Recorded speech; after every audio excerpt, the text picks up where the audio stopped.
나이가 들었나 이게 자꾸 초점이 안 맞네요.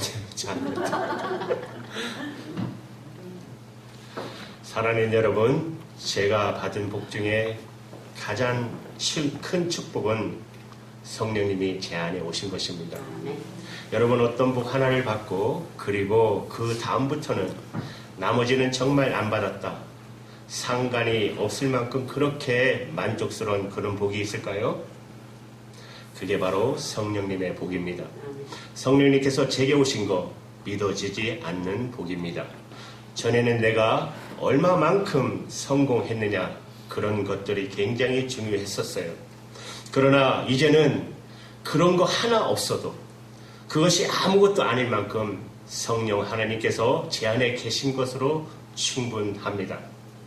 제 안에 계신 성령님으로 인하여 하나님께서는 저를 하나님의 존귀한 자녀로 항상 인정하시고 그리고 성령의 역사하심 안에서 살게 되기 때문입니다. 그게 어떻게 저만의 축복이겠습니까? 분명히 오늘 본문 말씀의 39절에 말씀하신 것처럼 예수를 믿는 이들이 다 받을 성령이라고 말씀하셨습니다. 그래서 여러분들이 예수를 믿는다면 여러분도 다 동일하게 여러분에게 오시는 성령의 축복을 받으셨습니다. 여러분들이 그 성령님에 대해서 더 눈이 띄게 되시기를 축복합니다. 예수님이 우리 가운데 오시는 성령의 역사를 두 가지로 말씀하셨어요. 하나는 샘물에 비유하셨어요. 요한복음 4장 13절 14절에 보시면 주님이 이렇게 말씀하세요. 내가 주는 물을 먹는 자는 영원히 목마르지 아니하리니 나의 주는 물은 그 속에 영생하도록 솟아나는 샘물이 되리라. 그렇게 주님이 말씀하셨어요. 우리가 성령님을 모시면 성령님께서 우리 안에 영생하도록 솟아나는 샘물이 되어 주셔요. 그 말은 무슨 뜻이냐면 우리가 예수님의 십자가의 은혜로 제사함을 받고 그리고 이제는 내 영이 살아서 정말 영생을 얻었다는 것을 알게 해주시고 그 구원을 이루어 주십니다. 예수님이 나의 구주라는 사실이 믿어지고 그리고 내가 하나님의 자녀라는 게 믿어지게 만드시는 거예요.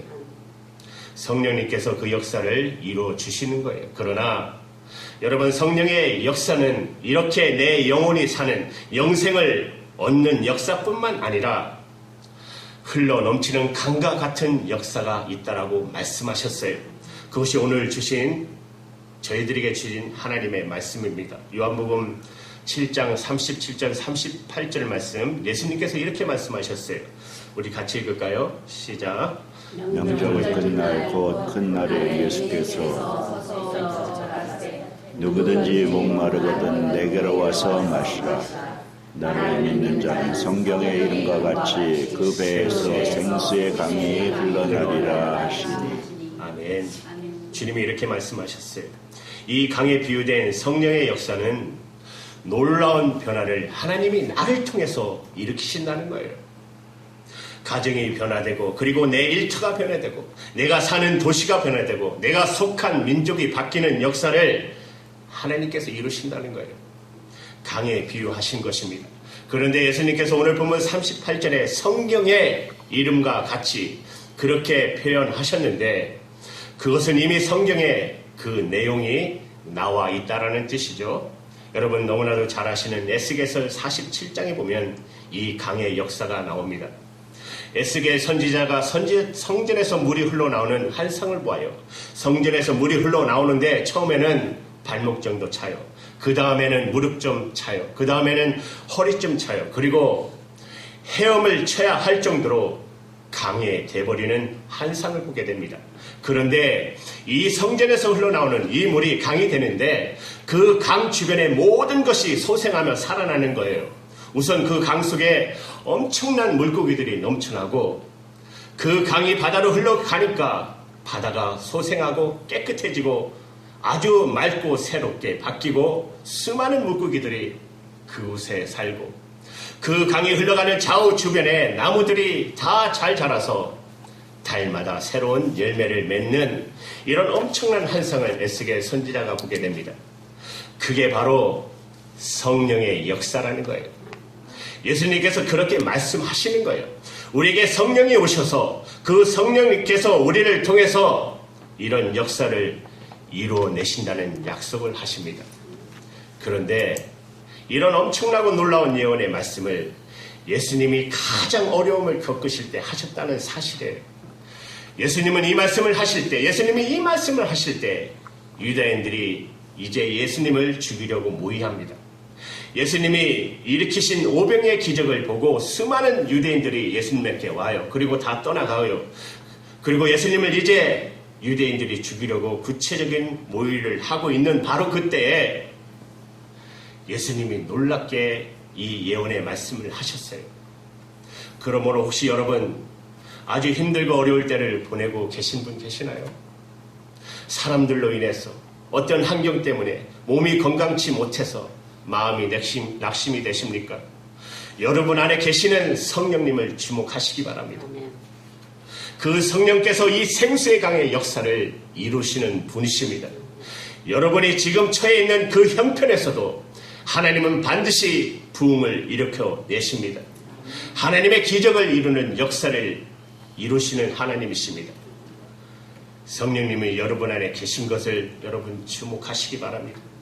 사람을 바라보거나 환경을 바라보거나 질병을 바라보지 말고 여러분 안에 계신 성령의 역사를 보시기를 축복합니다.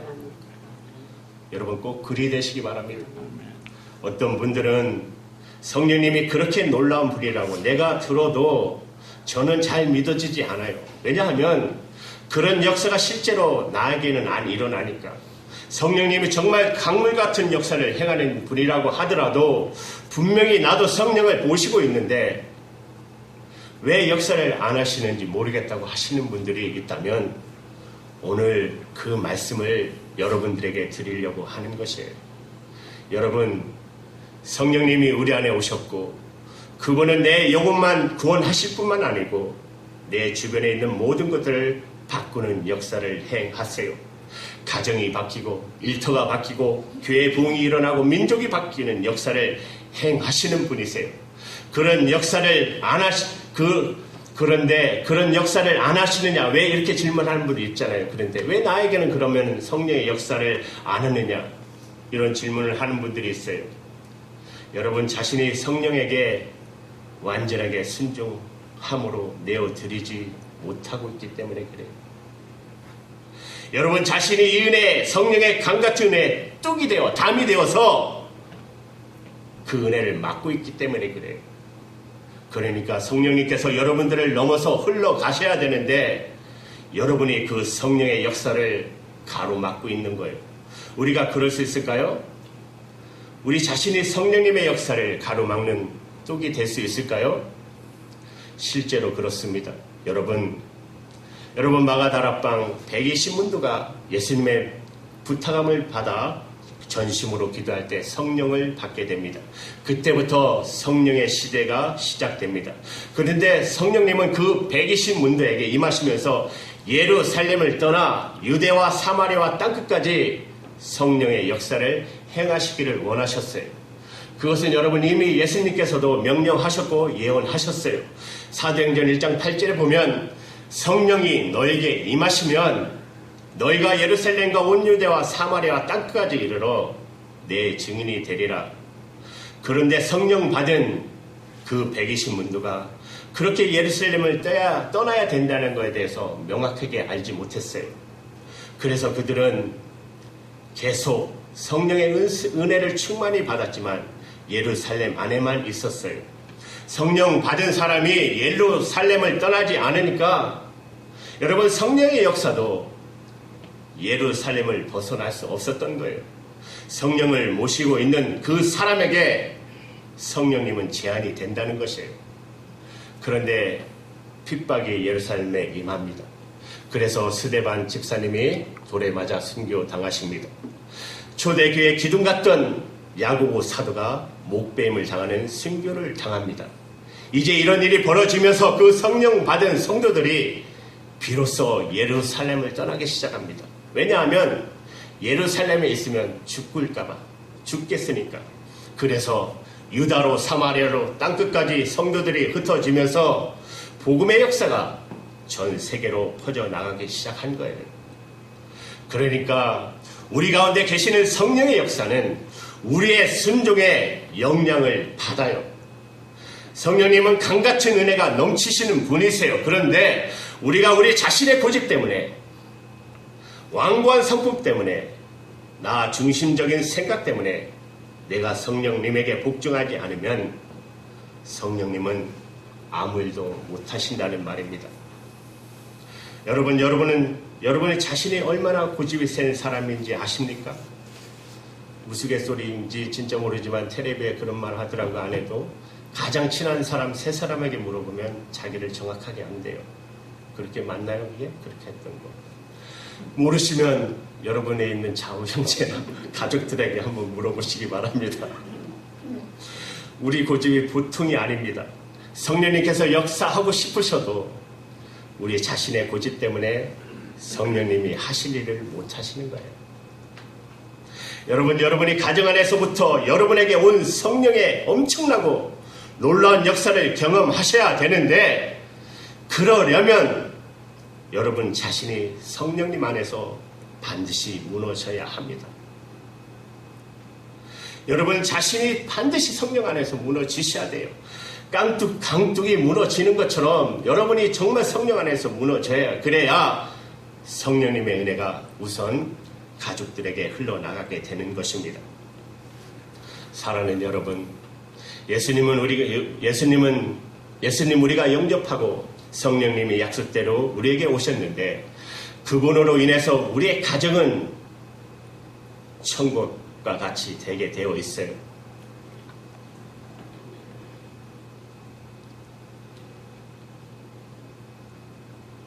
진짜요. 천국같이 되게 되어 있어요.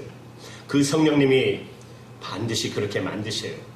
이것이 우리 가정 안에서 이루어져야 하고, 우리 교회 안에서 이루어져야 하고, 여러분이 일하는 곳 단체에서 체험해야 되고, 또 그런 것을 우리를 통해서 하나님은 이 세상을 변화시키기 원하시는 거예요. 어려운 환경 탓하지 마십시오. 보통 불평하시는 분 계시다. 어려운 환경 탓하지 마십시오. 나쁜 사람 만났다고 탓하지 마십시오. 성령님은 얼마든지 바꾸어 내실 수 있는 분이십니다. 그 성령님을 여러분 주목하시기 바랍니다. 여러분 스스로가 죽음으로 처리되어 성령님이 역사하실 수 있도록 그러면 되는 것입니다. 15년째 일본에서 사역하시는 김사무엘 선교사님이 있습니다. 부산에서 목회를 하시다가 일본어로 선교 사명을 받으시고 일본으로 가셨어요. 15년 동안 일본 선교 사역을 하셨는데, 그런데 그 선교사님이 일본 선교를 포기하고 한국으로 돌아올 위기를 맞을 때가 있었대요. 지금이 아마 그럴 때일 것 같아요. 많은 선교사님들. 독도 문제 때문에 한국과 일본이 매우 갈등을 겪게 될 때, 그때 일본에 거기 있으면서 일본 사람들에 대해서 완전히 마음이 떠나더래요. 어떻게 그럴 수 있냐? 어떻게 그렇게 말할 수 있냐? 일본 사람들이 너무 밉더라는 거예요. 어떻게 그 사람들을 내가 사랑할 수 있나? 도저히 불가능하더래요. 이제 다 그만두고 한국으로 돌아오고 싶더래요.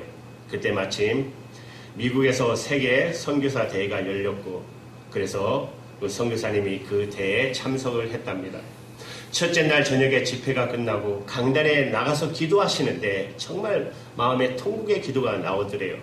하나님의 마음이 안 잡히더래요.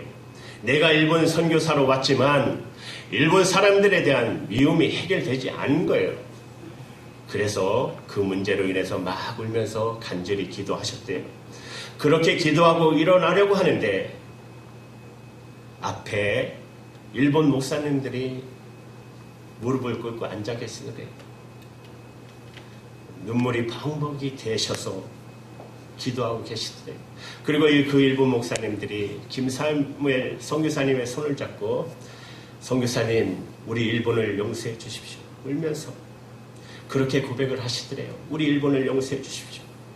선교사님은 한국말로 기도했는데 그 애통함을 어떻게 느꼈는지 그 일본 목사님들이 울면서 그렇게 용서를 해달라고, 일본을 용서해달라고 하는 말을 듣고 너무나 놀랍게 그 선교사님의 마음에 일본에 대한 미움, 그리고 도무지 사랑이 안 되는 마음에 십자가의 복음을 그렇게 알지만 그 마음이 안 바뀌는 건 어때요? 그런데 그 순간에 확 바뀌어버려요.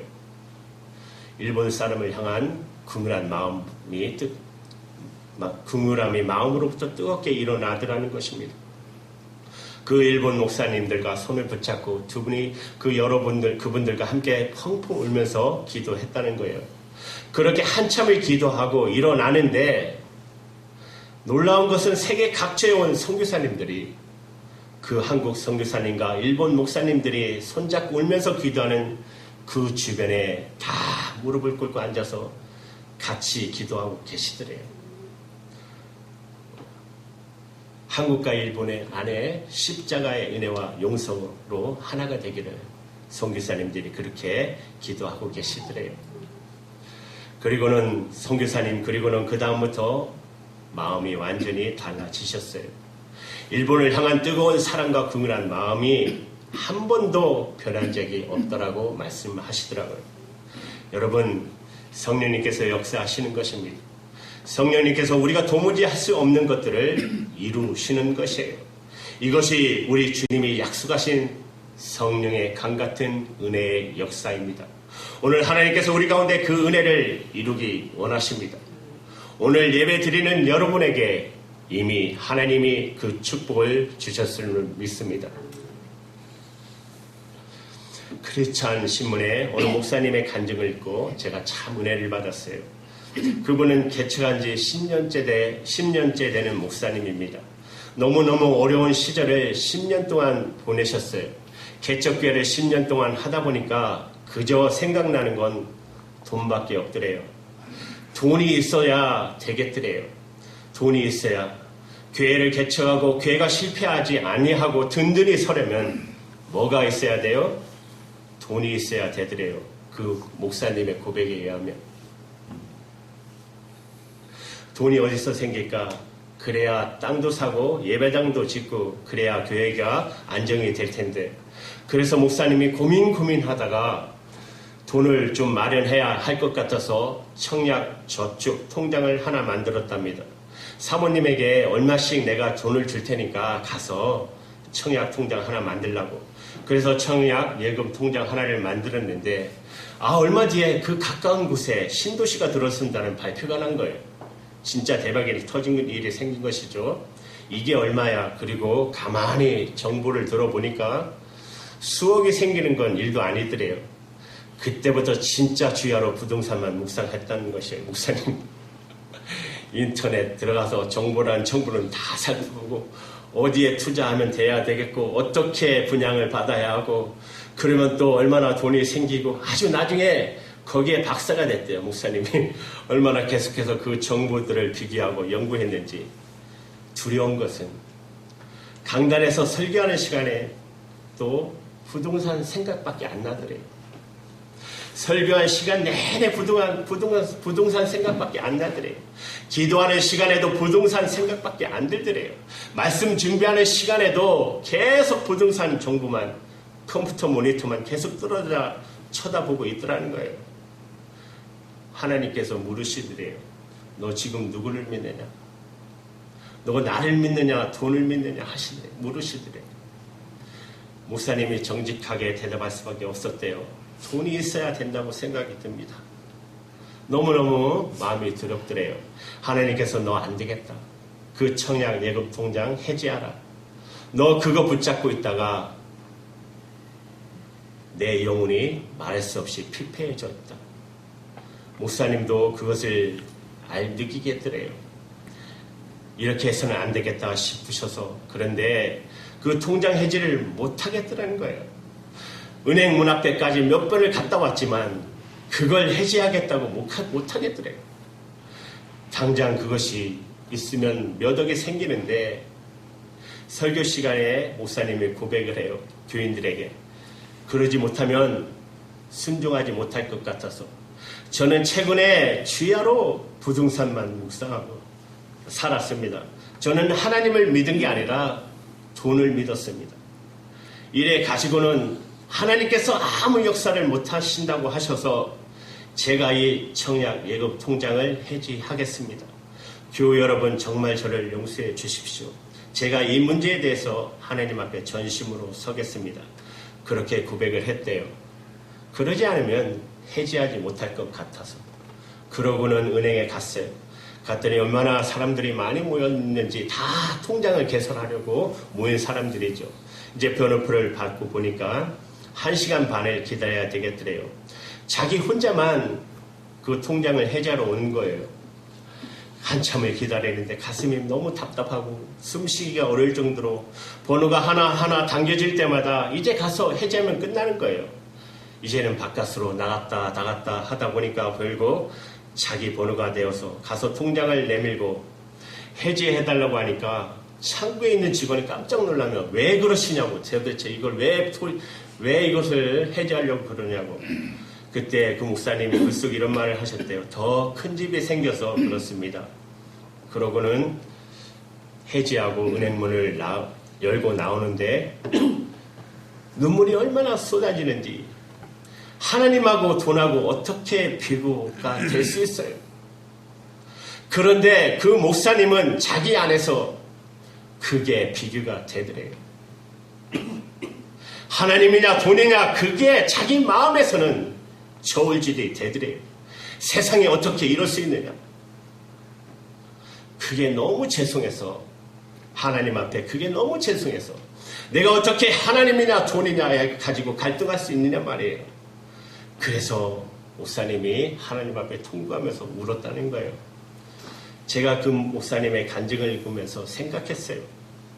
하나님이 요즘 왜 이렇게 하시는지, 왜 이렇게 하시는지 모르겠어요. 하나님께서 하나님의 사람들과 교회를 다루시는데 너 진짜 하나님이냐 돈이냐, 하나님이냐 돈이냐 라고 물으세요. 요즘 하나님은 아주 분명한 일을 하고 계십니다. 그것은 이 세상 안에 거룩한 세력을 일으켜 내시는 거예요. 여러분, 지금은 세상 어느 한 곳 돈이라는 우상 앞에 변질되어 가고 있지 않는 곳이 없어요. 결국 세습이 왜 생겨요? 개척교회 세습하면 아무 말도 안 하는데 왜 그 대형교회들의 세습하면 문제가 생길까요? 이 세상도 미국도 한국도 그래요. 크리스찬이 그렇게 많은데 이 세상을 변화시킬 수 있으려면 거룩한 세력이 일어나야 해요. 어디서 그 세력을 찾을 수 있죠?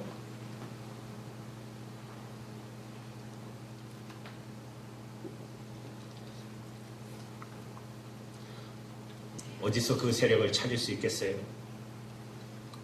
여러분, 도대체 어디에서 이 세력을, 이 세상을, 이 미래를 이끌어갈 수 있는 거룩한 무리들이 있을까요? 없어요. 교회와 성도에게서부터 나와야 하는데 이 문제가 우리에게 있어서 너무나도 중요한 것입니다. 여러분, 요즘 느끼지 않습니까? 자꾸만 마음에 계시는 성령께서 이전처럼 살지 못하게 만드시는 것을 여러분 느끼지 못하십니까? 끊어버려야 될 죄, 이제 분명히 끊으라고. 너 이제는 생활 분명히 정리하라 하는 말씀을 여러분 듣지 못하십니까? 손해를 볼지언정 하나님 말씀대로 살아라. 여러분, 그렇게 역사하시는 성령님을 요즘 여러분 느끼지 못하십니까? 하나님께서 거룩한 무리들을 세워가는 일을 하고 계십니다. 여러분, 성령의 은혜가 강같이 흘러가려면 깨끗한 통로가 필요합니다. 하나님께서 왜 교회를 또 이때의 성도들을 거룩하게 살도록 도전하시는 줄 아십니까? 여러분, 우리가 몰라서 속아주는 겁니까? 우리가 할 줄 몰라서 우리가 안 하는 것입니까? 그게 하나님의 말씀, 하나님의 뜻이니까, 하나님이 그렇게 하라고 하시니까 손해되는 줄 알고 바보라고 소리 듣는 줄 뻔히 알지만 하는 거예요. 하나님이 원하시는 게 그거일 줄 알기 때문에 손해보고도 하나님의 말씀대로 살 수 있는 성도, 바보 소리 듣는 거 뻔히 알면서도 하나님의 말씀대로 사는 성도가 되어야 여러분, 하나님은 교회를 통해서 세상을 맡길 수 있는 성도가 나타나게 되는 것이에요.